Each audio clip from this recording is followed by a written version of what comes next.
Good morning to you, wonderful folks out there. It's the 7th of February, Really? 2022. 7th of February, sure. Really? Wow. January usually Wow. takes a little while to go through, but I believe this year January went by very, very quickly, Wow. So it's the 7th of February, Monday morning. One week from Valentine's, that's all right. Oh yeah, well I wasn't thinking 1 about week from Valentine's Valentine's. yet. well, Sorry. we hope you guys had a wonderful, wonderful weekend.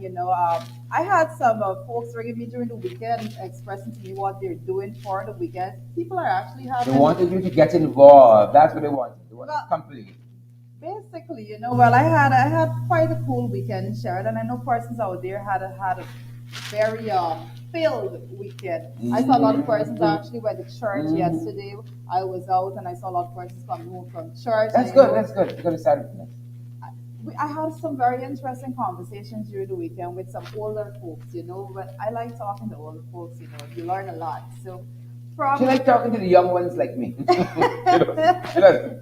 but Sharon, well, how was your weekend? I had a good weekend too. Quiet weekend, got in some rest. We were talking on the podcast over the weekend about our mental health and self care and being gentle with ourselves. And so I took some time to rest and fire up for this new week, folks. Ready to go. Ready to go. Ready to Mental go. health is very, very important. Glad you spoke about that during the weekend.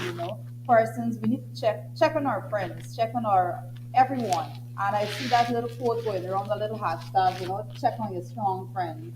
And it's very important for us to You check on weak your ones too. strong friends. You But weak ones persons too. usually check on their weak friends, but a lot of times you perceive someone to be strong and confident, so we really don't go out there and check on them. So we're advising persons to check on your strong friends too. Sometimes when someone goes out and put on a brave face, and so they're not necessarily okay. So check in Yep. with them every Yep. once in a while. Yep. What are you guys having for breakfast? And I hope the guys in the back give us the comments so we can see the names that are coming up. But what are you guys doing for breakfast today? What are you guys having for breakfast? I got some hot chocolate here. I'm starting with that. This Right? is just coffee, plain Like coffee. some hot It's chocolate. But what you guys are doing? I mean, I wouldn't mind if you all got a little bacon, saltfish, little dal good. puri, little curry roti. What are you guys doing for breakfast? Or perhaps you're all having some cereal. You guys are eating healthy. Some folks will be having Guys, like a actually, food bar. well, hopefully, I know a few persons are still going to be able to have some plantains and eggs. So a few, a few, a few a few, persons. a few. And those prices in the market are still quite high, too. So I think we have Yep. to go into that discussion a And bit later yeah, in the yeah, we're going to be program. talking about that. Definitely. Market prices of things still tight, folks. Things tight. But it's good to see folks like Orvin Don Cook and Gloria Chester and all the other folks up early tuning in. We're also privileged to have you guys with us. What are you guys doing for breakfast? Gloria, what are you having for breakfast this morning? And John, Orvin, what are you having for breakfast? And Marlon King and But they're Deborah up Leach early. They're up and all pretty the other folks. early. What are you guys? How are you Well, guys doing breakfast? Don Cook is saying I had toast and a cup of tea. So you see, Don upper link there. Don is having toast. Oh yes, Don, I can. Don, how you manage the bread? Don got me the diaspora. The bread price is here, little thing. But then the bread come, you can't toast it anymore because that's like bill now. You got going. Unless you're toasting on the tower with gas or is it electric toaster. But that being said, Rita's saying we see you, Claire Capel and Merlin Seaford, all you other great folks joining us. How do you guys do breakfast? I'm interested to know. We're interested to know. I'm morning we actually have to make breakfast while it's on set because usually when we come on, we don't have the time to actually go do breakfast prior to coming on. So I believe a morning we're actually going to do breakfast and we are going to do that on. because lots of folks think that it's a green screen behind us, but it's natural. We've had those questions kitchen before, set. you know. And we are going to be doing some light cooking Yes. on the set as the show progresses, Yes. and as we have Probably a different health guests. segment one morning Yes, would be something pretty like nice. Folks, I just want breakfast. I want health and all that. Y'all try with that. I just want some breakfast. Well, we can pick up some breakfast. As you guys are joining, why don't you share the live stream? And we want to see how you guys are feeling out there this Monday. So you could give that emoji button a touch. Let us see what are some of the emotions out there today. And share the live stream with as many persons you could benefit from the conversation as possible. Dawn says she's an early riser. While Judith David says good morning from Bartica. And she said, and Judith says she has some fruits. Tell you, Judith David was a former parliamentarian from Bartica. Respect the manners. Very outspoken person. Respect the manners. Judith know me since I was like Yay high. Yay high. Before I knew myself That was like properly. yesterday. She doesn't know me more than I know myself, you know. So they're Bartisians, you know, I have this very strong, tightly knitted circle in Bartica that I can reach out at any point in time for advice and so forth. And I try my best to make them proud, you know, as I go along. I try not to do anything wrong so that they're not disappointed. So Judith, good morning to you and Excellent. everyone else Excellent. watching I from see Bartica this morning. Cleveland Patterson is watching as well, and Maureen Coppin Williams. Petal Thorne says good morning too to all of you guys. Norris Kerwin King says lemon leaf with sour sap. Folks, the comments are going by so fast. I think he's Well, recommending Norris something seems to be there. having some very traditional. Yeah. Very. Yeah. That sounds too healthy again. Doesn't Lemon sound leaf like a and Sharon sour type sap. of breakfast, let me tell you Very, right very now. healthy. Beatrice Selby. Beatrice, how you doing? Thanks for the take, Beatrice. Y'all don't worry about things. Thanks for the things. These are people with the things. You know, Beatrice is always here. Yeah. Beatrice is always here, Sharon. Beatrice Selby. Thanks for the thing. Let me tell you Well, about the Judith is things saying as well. things tight in Bartica. She said things tight. And we Judith have is a very, we very. have a fair why we're Well, and we're gonna be talking about some of that later on in the program as well. Well, I'm actually glad that Judith that you made that comment that things tight in Bartica because a lot of times we have a lot of news coming out with food prices and things, and it's more central, more coastland. And persons don't understand that when you go further up, you go into the hinterland, and so those prices get higher and higher. So you may be paying $300 a bottle of water here, but by the time you reach the upper Mazarin, I can assure you it's $1,500 for that Wow. very bottle of water. You know, so that's the disparity. So when that actual index is looking at the inflation rate for food items, if they're to incorporate some of those prices in places like Cameron and so forth, then it will be so skewed. It will be most ridiculous. You may see a 50 something percent increase in certain prices. It's very, very difficult. The farther you go away from the coastline, the more the prices increase. But that's why we speak about equity versus equality and those things, you know. So when those persons get equal relief as coastlanders, it does less for them in those farther locations. So that's definitely something, you know, do we understand and persons that's even living farther than Bartica and so forth, we understand that the prices there is out of control even more than it is on the coastlines. Very much so. And so we're going to be tracking some of those prices this morning. And you guys can tell us if what we're saying is true or not, because we know the power of social media is to really truly give feedback in real time. Yes. You know, give feedback in real time. And when we quote some of the prices, you guys will be able to tell us Yeah. if that is so. But that being said, as you mentioned news and what's happening around us, why don't we start internationally?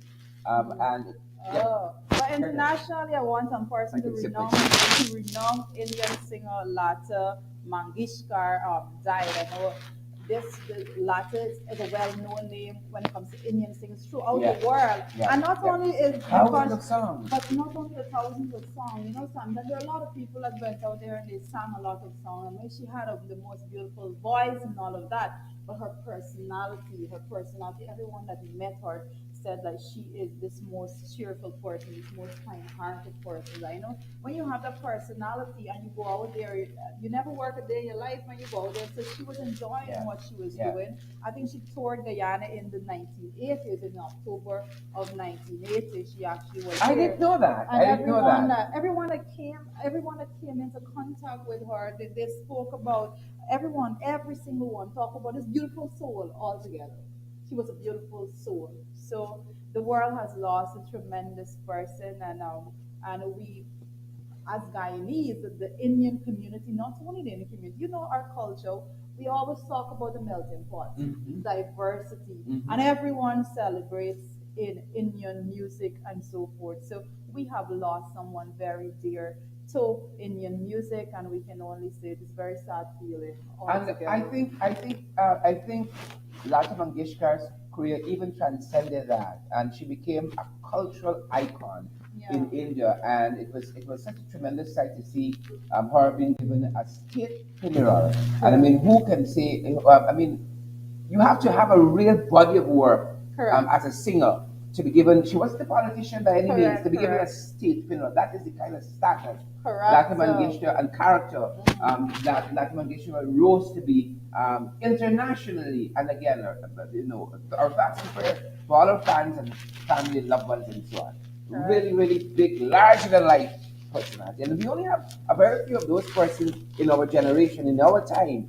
Those larger than life persons, Latin Mangeshkar will be right up there with Nelson Mandela, Yes. Mother Teresa, those kinds of greats because of the work, sheer work. And it's not just her ability to write and sing, it's so many other things combined. But that voice, boy, that We voice. often see, I believe, that the human interest part of it, person that are compassionate. When you go out there and you interact with people and you show compassion, persons gravitate to you and who you are. And it's easier for you to go out there and sell what you're doing. And she did so in with such humility. I think that's the word that describes her best. She was Yeah, a very, yep, very humble person, and we've lost a very great person altogether. So yep. But her legacy lives on. Thousands of songs she would have done, contributed to, and I'm certain inspired thousands of persons, to come into Bollywood and all she of was a that. mentor. She Yeah, mentored, she yeah, yeah, mentored, yeah, she mentored talented persons, most yeah, definitely. Because yeah. persons went to her, she was looked at as this icon. So a lot of persons went to her to have that guided light to steer their own career that they in the Indian music industry. But she's no longer with us, and we are all sad.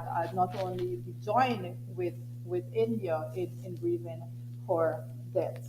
But more so, shared on more local side, we learned only this morning that there was that the information coming in rather is that Carla's wife has been gunned down in Leopold Street early this morning.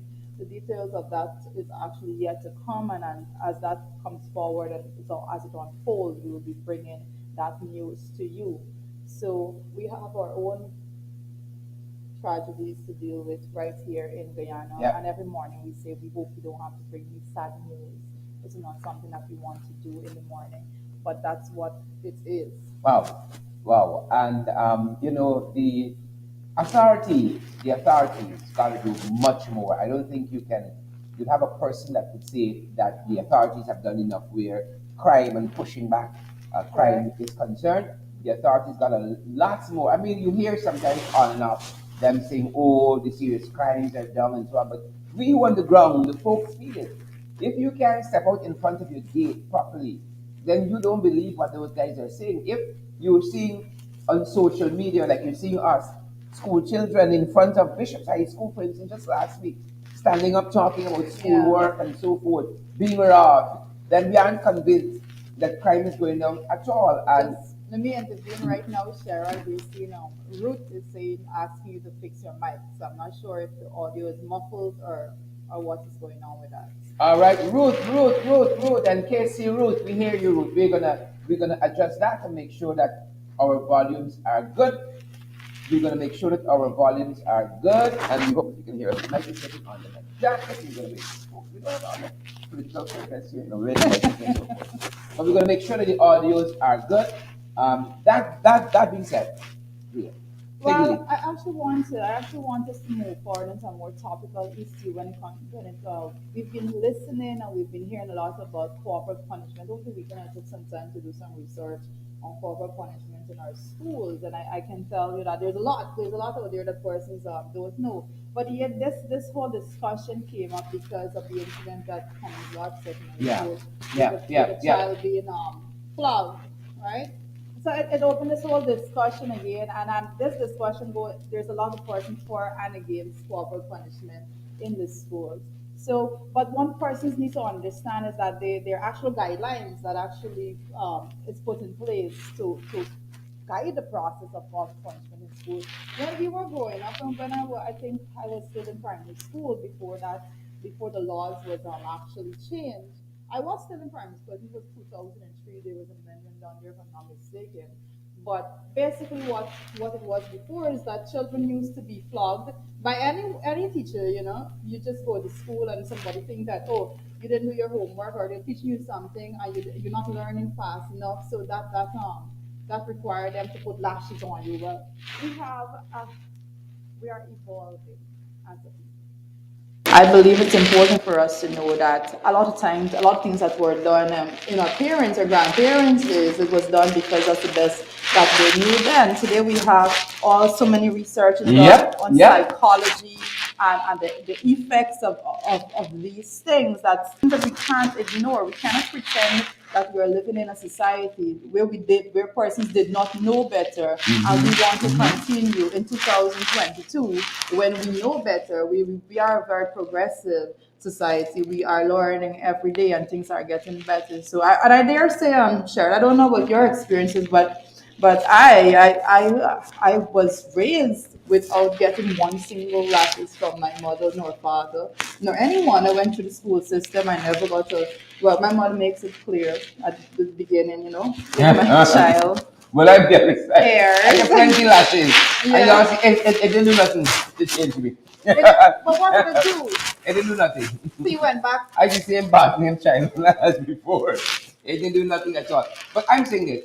We have a responsibility as parents, I think, to train up our children the best way that we can. Right? And we often say on our programs, we gotta fight for our families. We have to be the ones who instill good values in our children. But I'm saying this, my child has a little infraction. At the end, don't hit my child. I coming for you. Well, that. Call me in. I'm one of those parents. I'm at every PTA and so on. Yes. Call me to the school. Call me to the school. That's why you give your emergency number and so on. Don't hit my child. Okay, so I want to actually read this is FYI, this is for your information. A lot of persons out there Should I take it up? actually a lot of persons out there actually do not know what are the actual regulations as from the Ministry of Education when it comes to the administering of corporal punishment. And I actually want to go through a few of those. It says the Ministry of Education basically says, the administering of corporal punishment. This is the physical handling of a learner in any way to inflict punishment on here, but corporal punishment, let's go to this part. This is actually saying how. Corporal punishment must only be administered by a head teacher, deputy head teacher, or designated senior master or mistress. This is the first thing. Any and every teacher is not permitted to administer corporal punishment in the school. Corporal punishment, it must be restricted to be used in circumstances such as fighting, use of indecent language, or gross insubordination. Gross insubordination. But the thing is about these, Sharon, as the very first requirement there, like that's very subjective. What is gross insubordination to you may not be gross Yeah, yeah, insubordination to me. yeah. All right. A So subtit might be gross insubordination, correct, right? You might have right? some assertive children because of the home that they grow, that they are nurtured in, that they are socialized in. They engage you.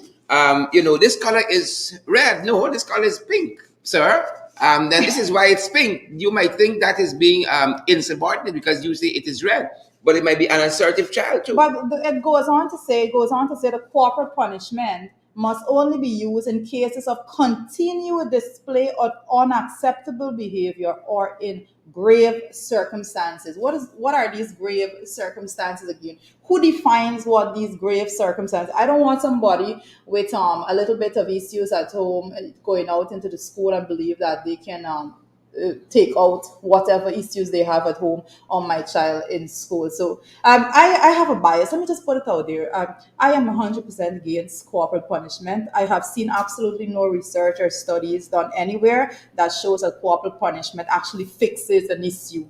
It doesn't fix an issue, and many times, often I can say right now that I was a teacher in school. I taught when I was done at when I finished my first degree at university, and I actually went and I had almost 2 years of teaching right in Bartek. And I remember one particular child that was in my class that he broke all the rules. He came late. So sounds like me. He came late every single day. And he knows that if he comes late, that there was this rule at the school, if you come late, you're going to be locked up. But he's still coming late. And then he doesn't walk with his books. He looks unkept and all of that. And the instinctive reaction of a lot of senior teachers at the school was like, this is a defiant child, they want to beat him and this and that. But luckily, he was in my class and I was responsible for him as a form teacher. And I remember I was mad.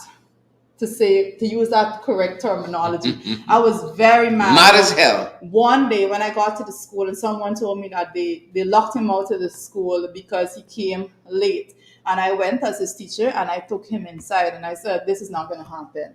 You are not fixing the issue. You're not fixing the issue by trying to beat this child. You're not fixing the issue by locking this child out because you haven't even tried to address the issue. What is wrong? I don't know, but things like that jar me a lot. Jar me. But allow me to finish this story, Shar, because these things, the real issues I'm bringing to you, this is not a make-up story.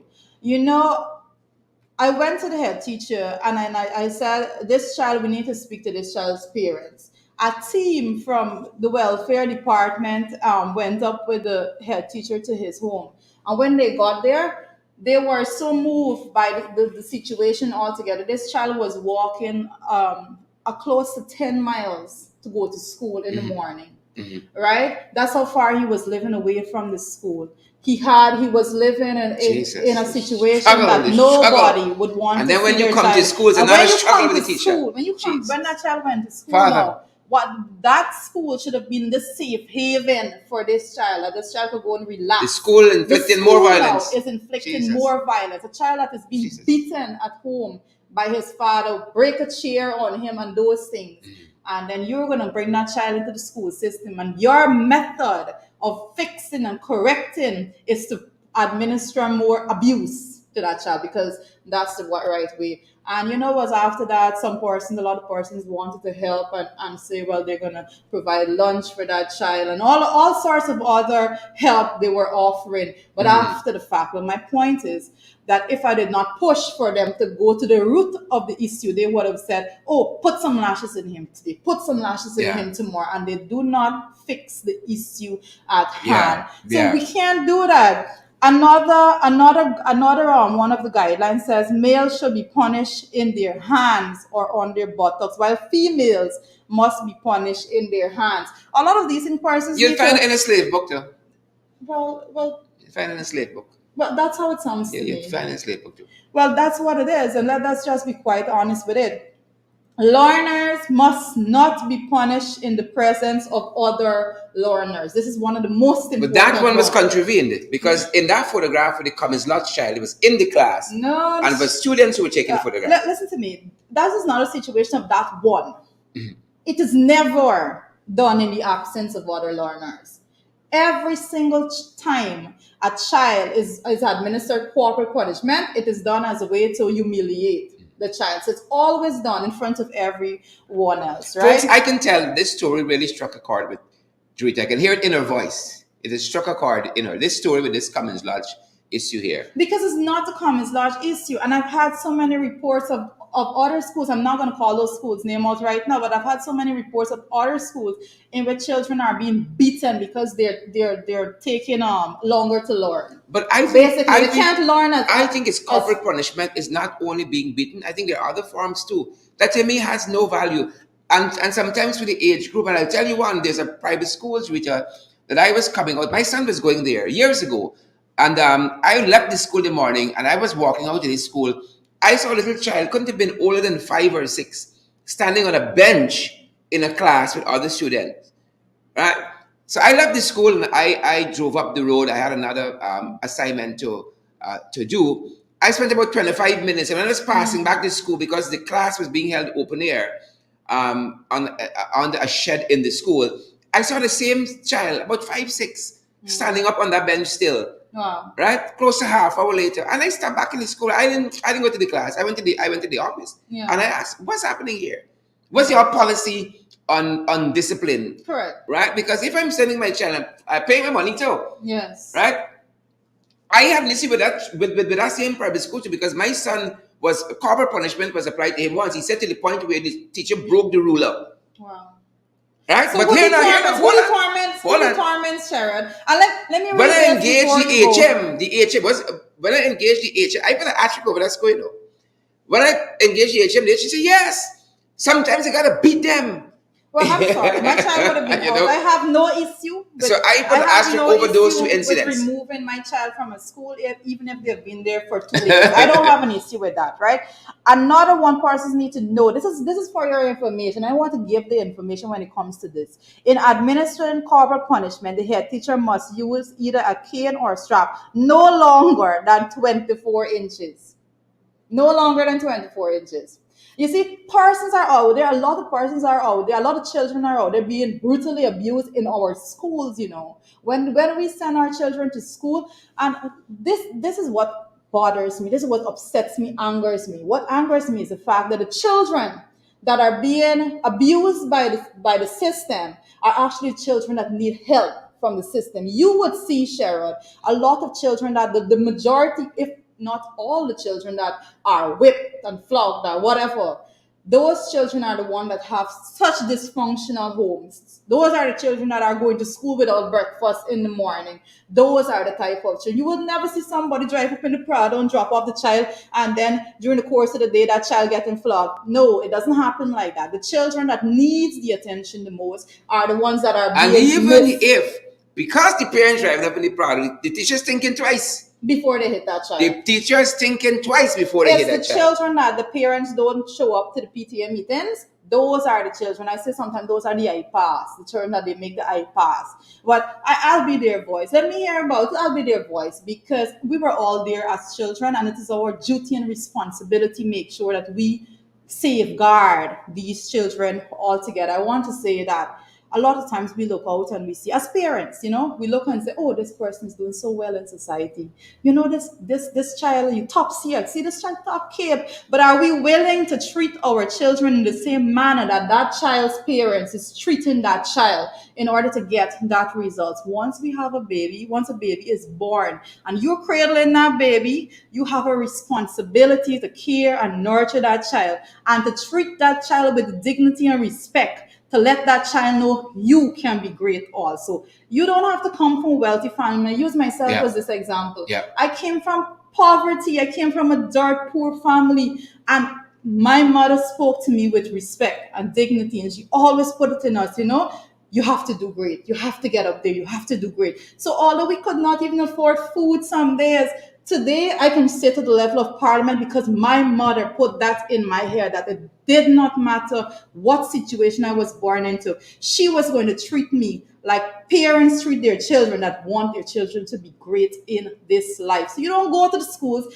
I hate to hear parents go to the school and say, BT, Beachy, it is most uncomfortable for anyone, any child, to go to a school with their parents literally giving somebody that they don't know the mental capacity or the psychological issues that teacher may have in their mind. But you go and say, beat the child. No, not my children. I'm sorry. My children are precious.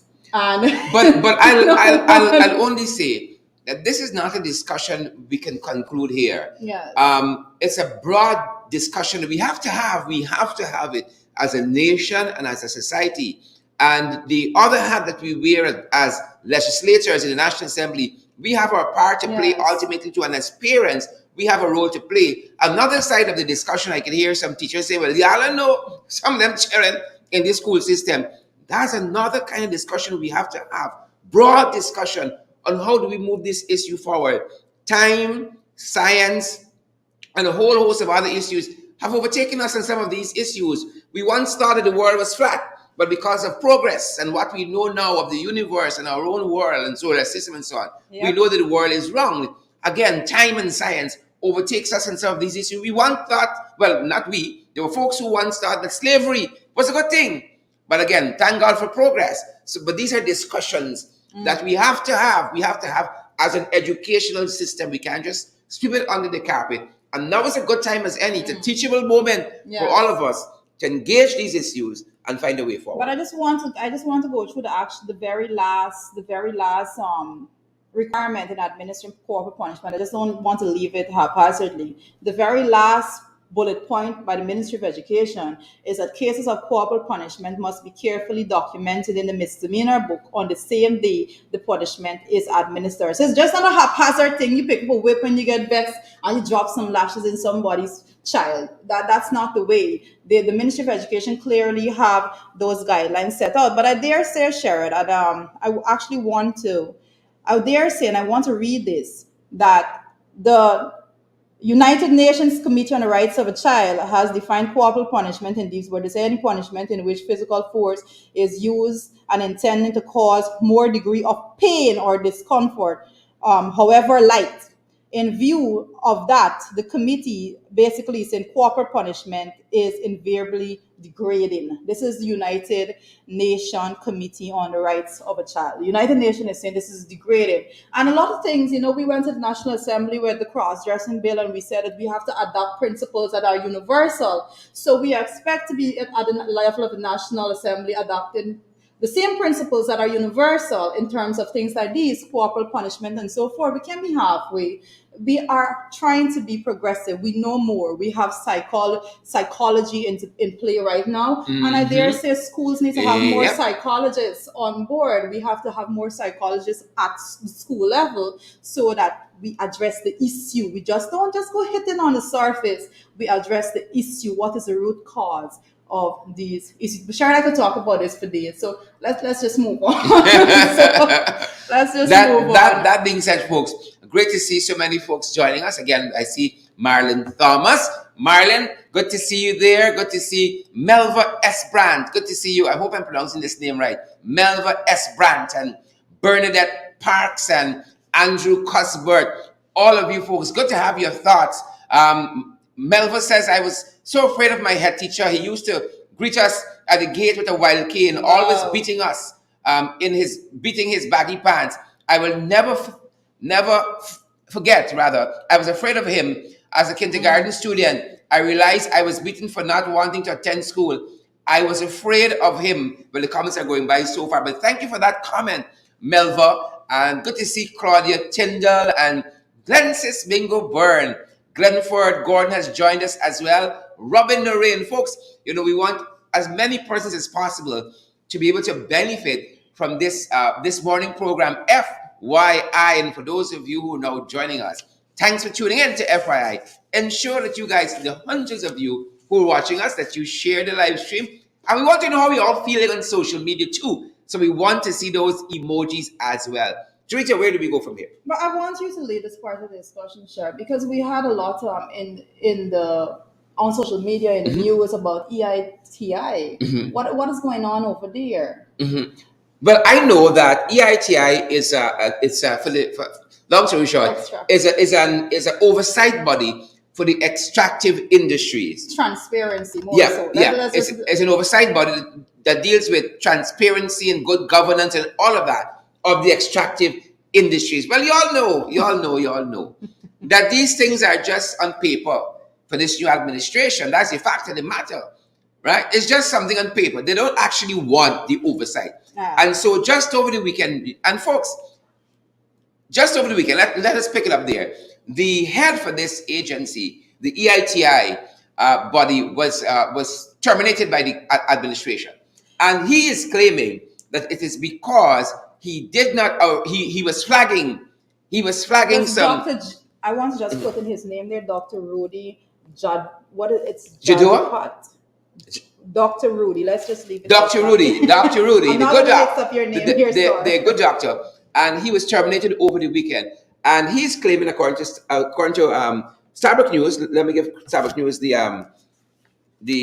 attribution here. Starbuck News is claiming that part of the issue here is that the doctor says that he was flagging some of the issues transpiring. Dr. Jadupat, some of the issues here that he was flagging some of the misdemeanors being committed there at the this EITI institute. Again, giving oversight to the extractive bodies.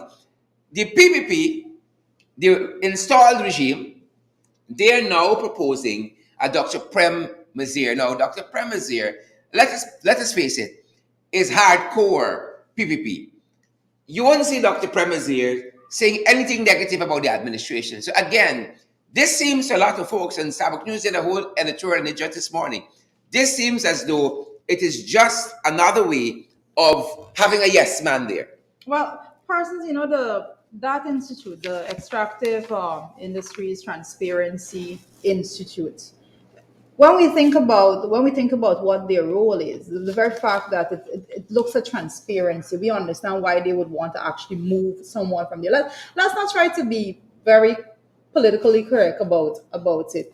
They're moving the man that is questioning things, because we have an administration that you can't question. Once you question, you will be removed. That's why we have so many persons right about now just trying to stay in a corner, as you Correct. say in Guyana, Correct. and just go to work and do whatever is required of them and go home, because they know that if at any point in time they actually try to question, this is not the way in which this is supposed to be done, then they themselves would be facing those termination letters. And that's what's going on right here. So a lot of persons are coming out and condemning this particular action, because he is the expert. Why would you want to remove the expert from functioning? And what when is he even knows what tragic, should be done? I think it was Deodat Indar who said, or is it the gentleman who heads up Natural Resources? Was it Vikram Bharat? Is either Deodat Vikram. Indar or Vikram Bharat? Bharat, Who that's said Vikram Bharat. they moved him. You need a drum roll here. Why? Because he has links to the AFC. Are you serious? Are you serious? That was the reason. Are you serious? Not for gross misconduct, not because he doesn't know what he's talking about, not because he's managing this oversight body of the extractive indices that provides transparency and all that, highlights all of those things. Not because of that. No, because he has links to the AFC. That's his only crime. Wow. And the thing is about it, these very people would go in, and dare I say, if we were in office removing everyone that had links to the PPP, you would see letters, cries to the international community about such behavior. But yet they believe they can go in there and do these things. The reason why they're removing him is that he's knowledgeable. They want someone there that does not know the system. They want someone there that's not an expert in the system. Even if they're an expert, they want somebody who says yes to them.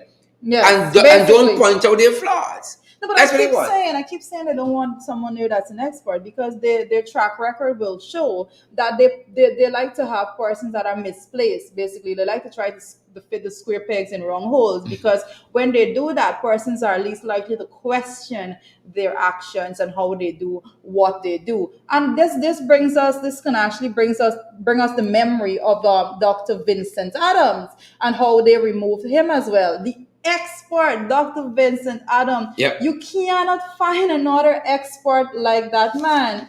And there we are. They remove him. Again, they said because he was linked to the AFC, right? That's what they said. That was the reason for removing him. Someone that served at the highest level Correct. in his profession in the United States of America. He served under the Obama administration. He was out there, well respected. He came home to give his service to his country, and they removed him. Why? Because he's the expert and he knows what is going on, and they do not want anyone at those levels, at those managerial decision-making levels, that are going to be so knowledgeable that they are going to be identified where things are going wrong in the click of a finger. And that's the real issue at hand, Sheriff. And that's really sad, because I think yesterday, and I want to pick up on it. I think yesterday the newspaper said something else that was interesting here. That again, he said he was ousted because, Barrett, whoever Barrett it is, says he was outed because he had ties to the AFC. But according to Dr. Jadupat, he accused the PPC government of making attempts to control the body in violation of international standards guiding its operation. Right? That's according to Dr. Jadupat himself. He accused the body of being in violation of international standards to try to control the body, which is contrary to international standards. Yeah. And Vikram Bharat is the one, according to what Yes. Sabbath News said yesterday, was the one with the attribution that the official was ousted because he had ties to the AFC. And according to Sabbath News yesterday, the government did not announce a replacement of Jadupat who has been at the helm of the EITI Secretariat since its establishment in 2017, with the former Pro-Chancellor of the University of Guyana, Prem Nazir, but the Minister of Natural Resources, Vikram Bharat, defended the decision as being transparent. Well, so again, well, this comes this comes days after. Persons you need to follow on with the comments that comes on the from the PPP representatives. This comes days after the vice president went out there and basically attacked the Transparency International Institute in Guyana, saying that they were anti-PPP. Yeah. Right. Yeah. This comes after that. Now you're looking at the extractive industry, their Transparency Institute now being brutally attacked with the export being rooted and dragged away from that position so that they can install someone that is yes, man. Yes, it looks like that to us. It looks like that to us. Yeah. And what is even more than that, as you mentioned, the International Corruption Perception Index, just recently too, we dropped 2 places on that corruption index. 2 places on that corruption index. But it ties in very uniquely, because here we're seeing the actions of the administration to make sure that nothing is done in a transparent manner, and then we wonder, and then they go out and they try to say, well, oh, things are being uncovered now. It is utter nonsense for persons to assume anything of that likeness to be the reason for our drop on that corruption index. And we see it right now. You know what's going to happen? Actions such as this to remove these heads, to remove the Vincent Adams, to remove Dr. Rudy, these actions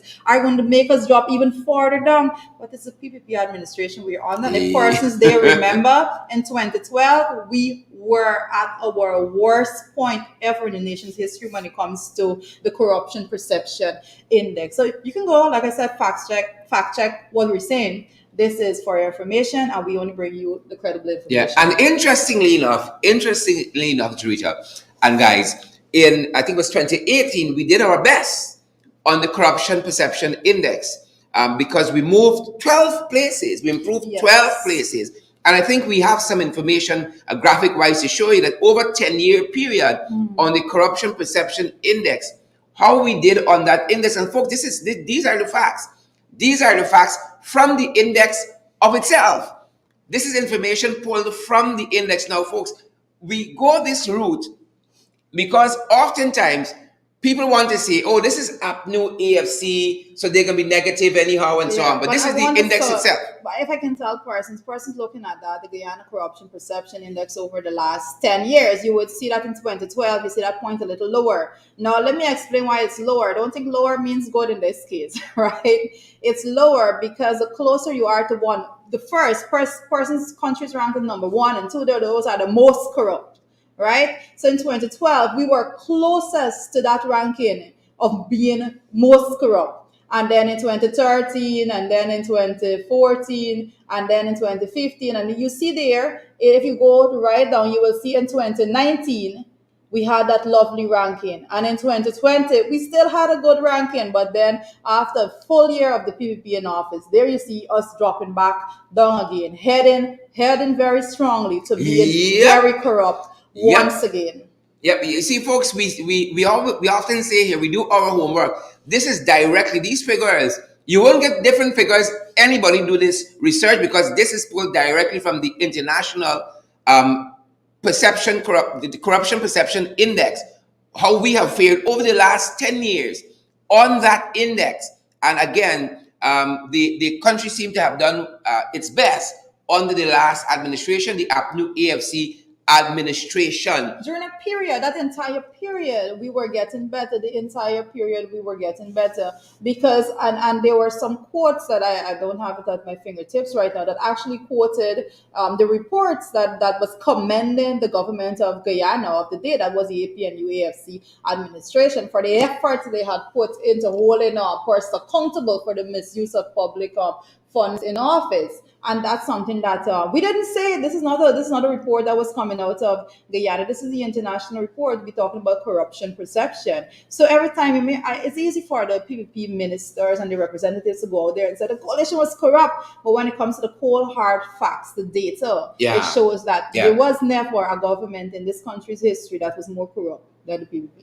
And folks, these are the reasons why we ask you to share the live broadcast so that other persons understand what is happening and we bring the facts. These are the facts. We do our research, we do our homework, and then we bring the information to you guys. And that's why we ask you guys, Sherry Ann Van Rossum and Andrew Cuthbert, Jehu Fowler, Marlon Lorimer, and Glenn Sismingo Bird to share the program. We want as many persons to receive this information as possible. But Joetta, I want to come from that, still on that same tenor, to show that not only are they hijacking this administration, it seems as though they are hijacking this ETI, this oversight body for the transparency, transparent that offers transparency and looks at good governance of the extractive industry sector.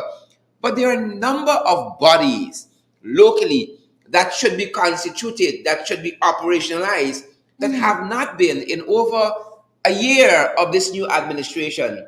And again, all of these things 2 years, speaks to good governance, speaks to transparency, speaks to supervision, and keeps a check on what the executive is doing, right? The presidency, that executive, and the government of the day keeps a check. Whether it's the APNU AFC who is in power, whether it's the AFC is in power, it's the PNC is in power, these organizations are there, these entities are there for oversight, much like the ETI is there for oversight over the extractive industry. These bodies are set up. Bodies like the Judicial Service Commission, going on 2 years of this new administration, this new regime, has not been constituted. Correct. The Public Service Commission, going on 2 years, has not been constituted. You got the Teaching Service Commission, has not been constituted. This allows the minister to appoint teachers and whoever they want. Sure. That's how they do it. So all of these bodies, you have, for instance, the Natural Resources Fund. The act was passed recently. The board is yet to be constituted. But if you actually look at that particular board, and then you go through the entire act that was passed, you're going to say, why are they even putting this board in? Why is the board needed? Put this board in place. They set it up in such a way that they would have the least amount of transparency and scrutiny altogether. And we have the Public Procurement Commission as a member of the Public Accounts Committee. I can persons know that we had to go strong to the press in order to basically strong arm this process to even get it to where it is right now, to having those persons named. Now would have to reach to the level of the National Assembly for the 2/3 majority. And then you also have an institution in the Integrity Commission that is yet to be constituted. Yet to be constituted. Integrity. They're not going there. You have the office of the Commissioner of Information that is guided by the Access to Information Act. And it's not only us saying this. For instance, Ralman McCray, Focus on Budget 2022, flags this as part of those entities who are either has not been constituted or they are funded so poorly, their work is affected by that. That's correct. But that being said, Rita, I want to offer some more information as you come in to give some more insight. Again, we did our best under the Transparency Corruption Index in 2018, 2019. And it was on the previous administration, folks, however we feel about the last administration. The facts are the facts, right? And we came off of the European Union and the Commonwealth blacklist for money laundering and the countering the financing of terrorism watch list, their blacklist. We came off of that list under the last administration. It is striking to me when people say they were dictators, they wanted to hold on to power, and so much good came out under that administration. And lastly, before I allow you to come in, we also achieved our Tier 1 status on the fight against trafficking in persons, right? In that worldview, in that index, we achieved Tier 1 status. Wow. And also, between 2015 and 2020, the DEA office was established here. Again, that gives oversight to narcotics trafficking and all of that, keeps a tab on all of those things. All of that was done under the last administration. But it's nice to point it out like that because all of that being done, and I dare say, Cheryl, a lot of times we have representatives again from the PP administration going out there and say, "What did you do?" And we can write Here's books. what we did. We can write Here's what we did. books on what we did. We can write books on what we did. We brought back a sense of proudness of Guyanese traveling internationally because we were no longer the having to sit on benches and wait, to pass through immigration and so forth. Yep, On the yep, yep. POP, we were, as a people, we were targeted. It was horrible. The most inhumane treatment in some countries, and we We see know the right now, Barbados bench, you know everything. We know the Barbados bench as well. right?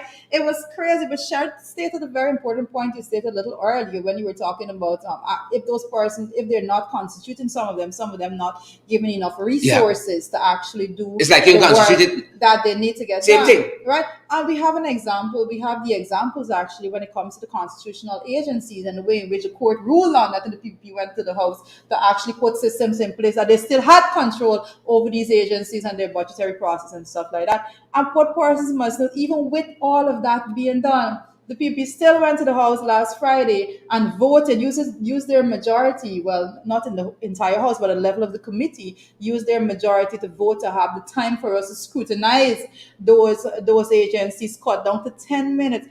What can you question in 10 minutes?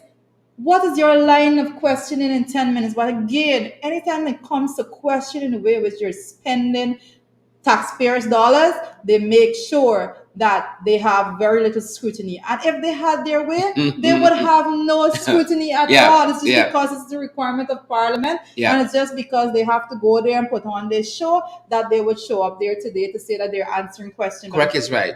You all see why you're going to share the program? Credible, valid information. But that being said, Rita, before we come out of this section, before we come out of this subtopic, I want to touch on two other issues. Part of what we've been seeing locally, and Guyanese have been seeing, is where it comes to these big projects. A major part of it is what is called an environmental protection, an environmental impact assessment. An EIA has to be done. There have been countless projects that this administration has given the green light for, but they have waived this very important feature, the environment impact assessment. This is how your life and my life and your children's lives can be affected by this project. For instance, where they're placing the new harbor bridge, what is the impact on marine life there? What is the impact on human life there? The president went and said it's not necessary. The EIA tells us that when you do this study, countless projects they have waived this study on.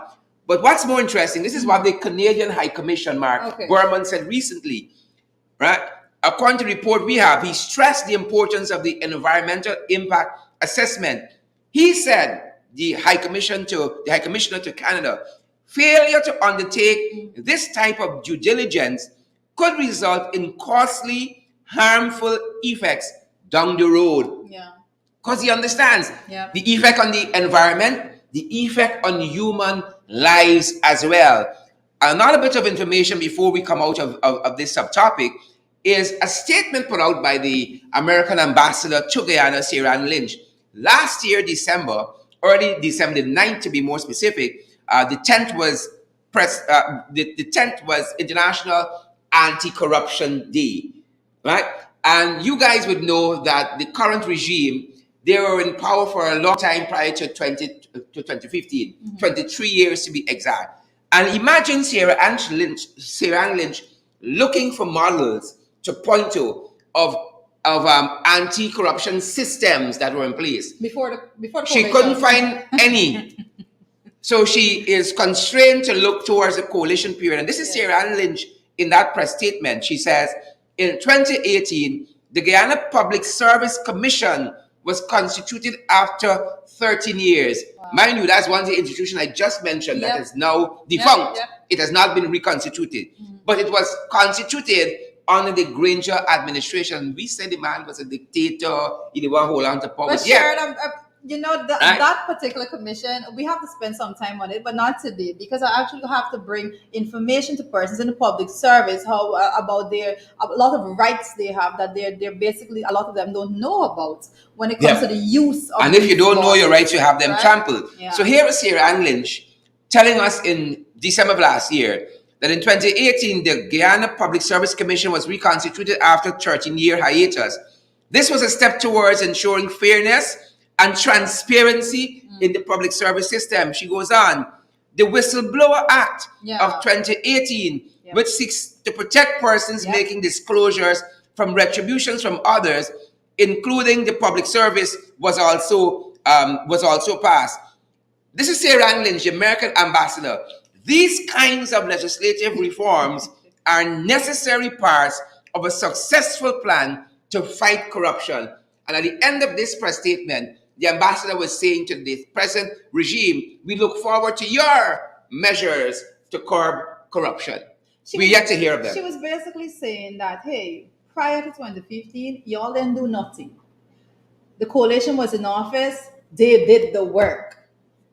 Now you're back in office, we see you doing nothing. So she's basically calling them out to say, what are you doing? Yeah. What are you doing? Yeah. You like to talk this stuff and walk this walk. Go in there, provide the necessary information to persons, actually formulate the necessary policies that is going to guide the system forward. Correct, is You right. have a foundation. This is not a case in which they didn't have a foundation. You could have said that prior to 2015, they didn't know what to do, but they have a foundation. The coalition went in there and they put in very sturdy policies. They have that foundation, build on it, but they don't like that. Since they've been in office, the only thing that they have done is reverse. I'm surprised they haven't come to the National Assembly to reverse that as yet. Yeah. And that being said, folks, we know things tight here. Oh my gosh. Things are tight. Things talking are by tight. itself. And this is now what we're saying, folks. Read social media. Read social media. Things are tight. There was a fantastic editorial over the weekend on Saturday, I think.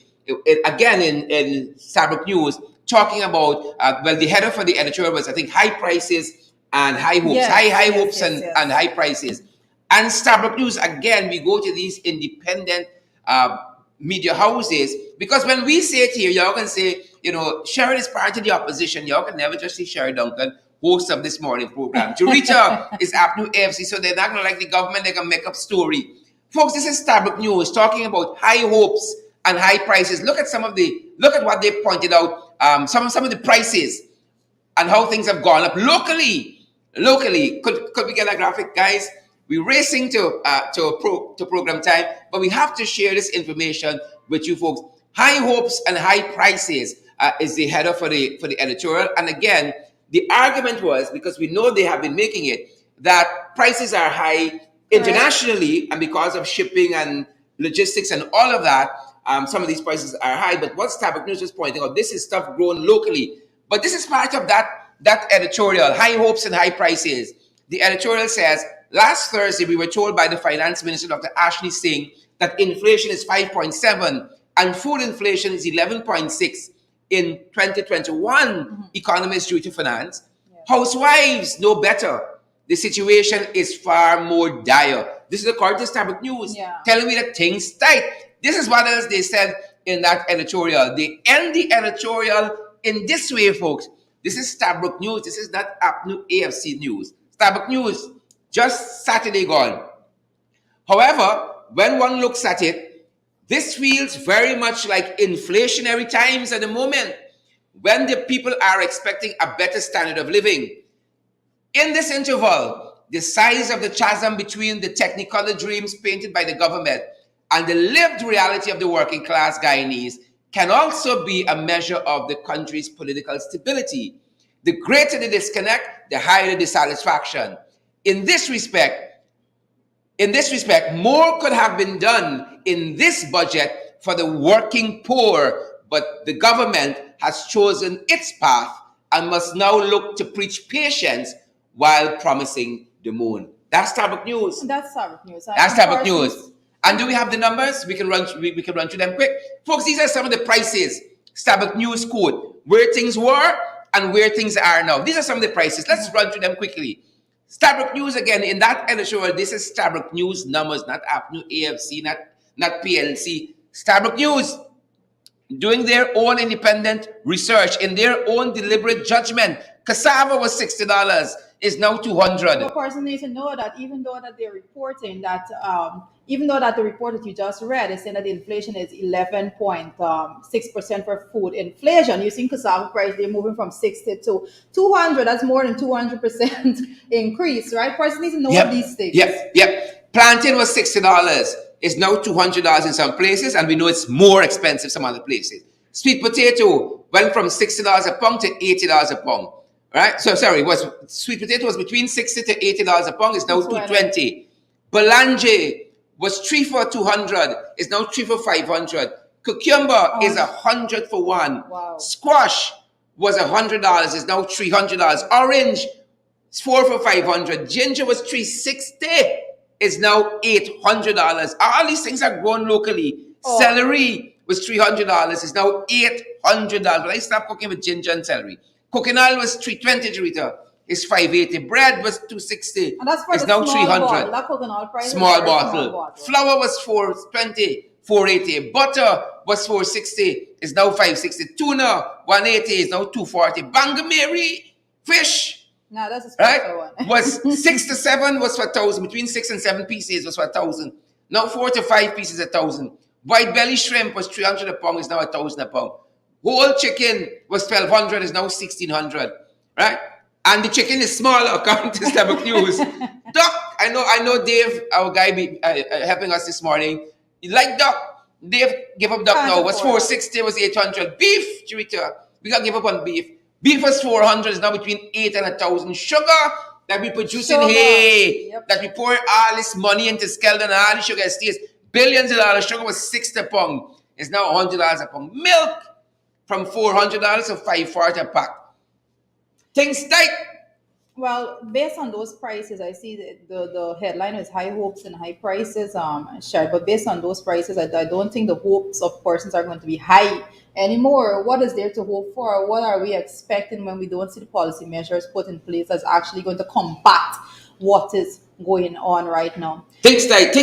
Well, there you have it. Right? And this is the budget we're now heading into the National Assembly to scrutinize. And as you said and articulated on the program, they have now condensed the time that we have. You know, they talk about transparency and good governance. They use the majority, as Judy said, in the National Assembly to condense the time we have to scrutinize the budget. Well, it's the biggest budget ever. Have the least time for the opposition parliamentarians to ask questions about their spending. The budget that have, as they say, so many new projects, and so they give less time for us to actually ask what they're going to be doing with the monies and how are they going to be executing these projects. Because this is the group of people that we're talking about. Anything that that comes with transparency, anything that comes with oversight, those are things that they run from. So they can come and tell you whatever they want. At the end of the day, when we go to the National Assembly today, we will be scrutinizing a budget of $552.9 billion. Biggest ever, and we will have the least time ever to scrutinize that budget in the National Assembly. Yep. Folks, we have hundreds of you watching. If you feel this program made sense, smash that emoji button for us and share. If you believe we give you good information here, we gave you good information on this program this morning, share the live program so that others can benefit. And unfortunately, we have to pay the bills here too. And as you know, we are an affiliate of the In the Ring program and all the other programs on that timeline. We also are part of the Below the Belt program, the In the Ring program, and we also have that website is an affiliate of ours, so credible sources. So when you support us, when you partner with us, you're partnering with all of them as well. And so we're sharing, especially the platforms of the In the Ring program, so that you can benefit. You can be a benefit to this program, expanding it, helping us to stay on this. Because you all know, if we rely on them boys to fund us, to keep us on air, that ain't gonna happen. That ain't gonna happen. They shut me down to like the ETI and everything else. So that being said, folks, if you want to partner with us, we are available via the Cash App feature, the Cash App platform. It's same for the In the Ring program. It's the $ In the Ring 592. We share their platforms as well. The $ In the Ring 592. We're available via PayPal and via Zelle, and it's the same email address for PayPal and for Zelle. It's inthering592@gmail.com. And then we're available via MMG. That's the local cash app. That's what we say. The local cash app, the GTD system, the MMG system is 627-6963, 627-6963. And we're available via MoneyGram and Western Union as well for those persons who might find that more palatable. And if you guys need guidance on any of this, any of these platforms, that very MMG number is the number you want to WhatsApp. 627-6963. And again, if you guys found that this program was informative to you, give us a share. If you found that useful, smash that emoji button as well, folks. It will help us a tremendous way. Well, thank you so much for joining us this morning, and we look forward to seeing you again tomorrow morning. Invite a friend, invite a neighbor. You guys tune in tomorrow morning at 8 We can be a.m. right back here. as we bring you another edition of For Your Information. FYI, thank you for joining. That's our time.